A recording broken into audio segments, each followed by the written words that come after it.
I wanted to upgrade the tools in my kitchen, and so I decided that I was going to test these 4 must-have gadgets from Amazon to see if they're actually worth the hype. Let's check it out. We're going to be taking a look at the Circle Joy Fellow Electric Grinder Set. So let's open up the box and see what comes inside. Inside the box, we're going to get the 2 pieces that make up the base. You're going to get 2 grinders. You will get your instruction manual. You're going to get this little brush to help you go and clean it out. And you're going to receive a USB to USB-C charger. There is no block that came with this, so you will need to go and supply your own block to put into the cord. To fill it, you're going to want to flip it over to the back, and you should see here where there's a lock and an unlock. Just go ahead and turn it where it says unlock and open. So today we're going to be filling them with whole black peppers.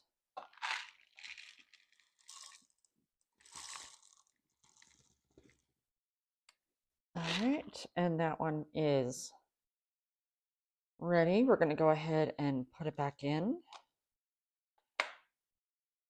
Just put it in and lock. And then for our salt, I'm going to go ahead and open it here again. And for salt, I'm using this light gray Celtic sea salt.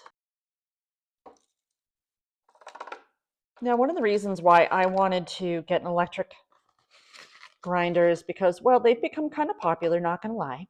And I wanted to upgrade what I was currently using. So that's why I decided, let's go ahead and try it. All right, so now that I have some sea salt in there, I'm just going to go ahead and put it back in. All right, and so now it's filled.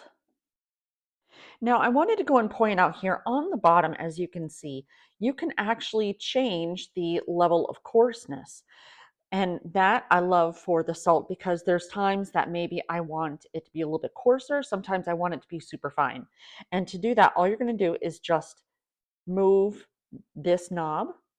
And you can, I know that you can't hear it, but there is like a clicking between the different levels. So that way you can kind of know where coarse is and where fine is.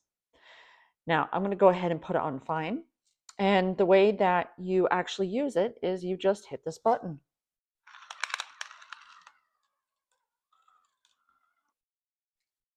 And that's that.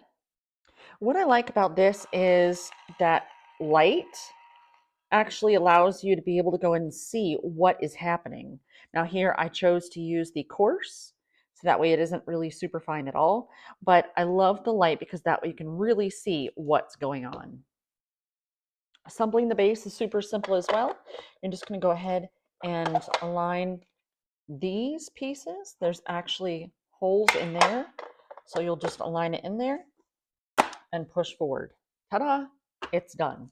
And what that'll do is right here is actually where it charges, and you can see that right here. So that way, once you have everything plugged in, they sit just like that. Let me show you on my counter. So this is what it looks like now that it's on my counter, and I do have it plugged in. And since it's charging, you'll see that it has these red lights here. So that's going to go and tell you that it is currently charging. Once that light is white, then these are completely charged up. And from dead to full, it takes 2.5 hours to charge up, which is perfectly fine because realistically, you're not going to really have it be sitting out for 2.5 hours.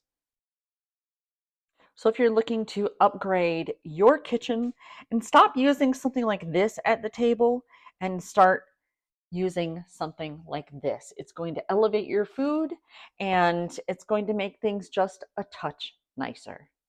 I wanted to replace my meat thermometer, which only went up to 220 degrees because I just wasn't sure that it was really working anymore. So I decided to check out the ThermoMaven F1 Stealth meat thermometer. And this is what comes inside the box. So you're going to have the digital meat thermometer, you're going to have your user manual, and also a temperature guide for meat. So I want to dive a little bit into it. We're going to test it out and see how to use it.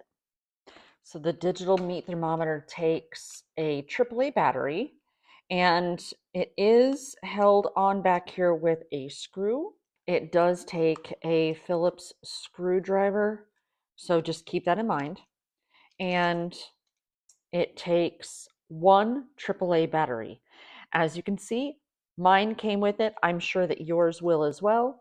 But I wasn't sure about it, so I decided to bring along my own battery just in case. So do know that a battery does come with it. Now, for me, I need something super easy because if it's not easy to use, I'm not going to use it. Now, check this out. When I open it, it automatically reads the temperature.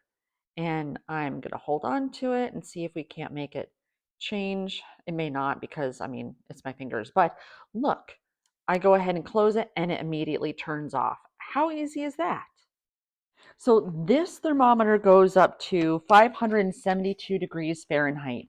And that's going to be great, especially if you are doing meats or if you wanted to do something like candy. So here's what I've done. I have a pot of boiling water, and we're going to go ahead and see how fast it accurately reads the temperature. So let's go. I mean, that's fast.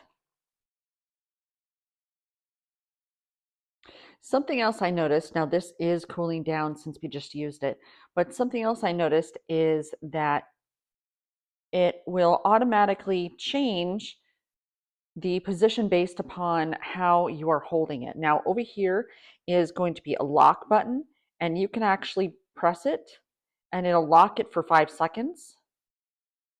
But if you keep holding it, then it's going to hold on to that temperature until you depress it. So that's really handy. So I just put this inside of the pot of water and I held down the lock button so you can see 211 degrees. So I let it go, and of course it's coming right back down. Now to clean it, it actually says that all you need to do is wipe it down with an alcohol or food safe antibacterial wipe to prevent cross-contamination. And that's it. So right here on the back, it'll also give you what those internal temperatures are for your different meats. I think that's great. And if you're looking to upgrade something simple like this to something a little bit more new age, something that's a little bit more digital and easy to use, I highly recommend trying this out. I've had the same metal wire whisks for years, and up at the base, they actually started to rust a little bit, and one even separated. So I decided it's time to try silicone. That's what I did. So here I have the Walfos Silicone Whisks, and I knew what colors I was getting. I was going to get the green, blue, and red combo because you know what? Hey, if I have the opportunity to do something with color, I'm going to do it. So I ended up getting exactly what I ordered. Now, these are supposed to be heat resistant up to 450 degrees, and we're going to go and test the theory by putting them inside of some boiling water. But what I like about it is that you're going to get these different sizes, one that's large, one that's a medium, and one that's small. And that's perfect because sometimes you need something a little bit bigger, like if you're mixing up cake batter, but sometimes you don't really need anything super big, and that's why I like this.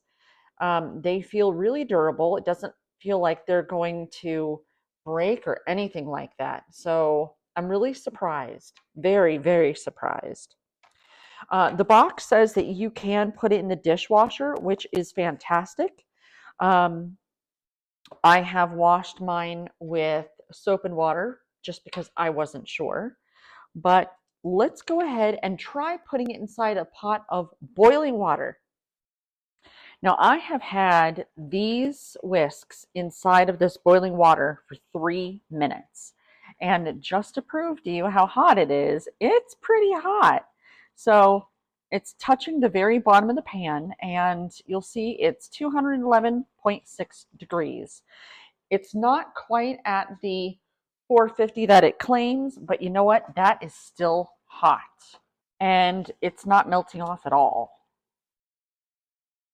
So I have to say, you know what? This is definitely going to work for what I need. Here's a close-up shot of the whisk. You'll see it still has water on it, but I don't see any damage to the whisk itself or to the silicone melting. There's none at all. So if you need to upgrade your whisks, then I highly recommend picking up these, especially if you make lots of sauces and things like that. These are going to come in handy. I needed to upgrade my spatulas. Look at that. This one is like rusting, so I don't even use it anymore. This one, the handle is messed up, and this one is starting to melt in places. So I decided to try out these ChefAide spatulas, and these are silicone. Now look at this. I love the fact that it's silicone and it's going to be slightly flexible, but also durable. Now I use different kinds of spatulas and spoons. In fact, I use things like these, and when I use them, they kind of get super soft and kind of melty. I mean, look. And these, I just don't know that the stuff I'm cooking in there, I don't know if it's soaking into the spoon. I'm just not sure. That's why I thought silicone was going to be a great idea, because it's going to be easier to clean. Now, when it comes to spoons, I love this because I'll be able to use it if I need to. But then here, as you can see, it's kind of a fine tip. And all these different sizes, I'll be able to use them for all the different things that I have. Plus, these, they say that it'll go up to 500 degrees, so I don't need to worry about it melting. I'm going to put these to the test. Let's try it. So I have these sitting inside of boiling water, and just to show you, it is hot. Woo! Right there. 213 degrees. Woo, buddy, that's hot. So I have these sitting in here, and for the other silicone spatulas that I would use, it would start to make the plastic melt. And so I have them sitting here as opposed to just kind of using them. We're submersing them in there. And it seems to be holding up quite nicely. As you can see, it doesn't seem to be warping the silicone at all, even though it's been sitting inside the hot water. So this is our spatulas out. You can see it's still wet, so that kind of tells you it's warm, but it hasn't warped it at all. It's still very durable, and that's at 200 degrees. Honestly, I don't see myself really using it for anything really any hotter, to be honest with you. So if you're looking for something that's going to hold up and not melt on you, then I highly recommend picking these ChefAide spatulas up. They come in different colors, and honestly, probably the best purchase I've made in a hot minute. Overall, I'm really happy with the things that I got. I am slowly turning little things in my kitchen and just kind of upgrading them as I go. And even though these are really basic tools, I think that by just elevating some of the tools you have, it's going to make a significant difference in how you cook, how you feel about what you cook, and then that gets carried over to your family. So thank you so much for watching. And I will have links to all of these down inside the description if you wanted to pick yours up from Amazon as well. Have a great day, and I'll see you in the next video. Bye.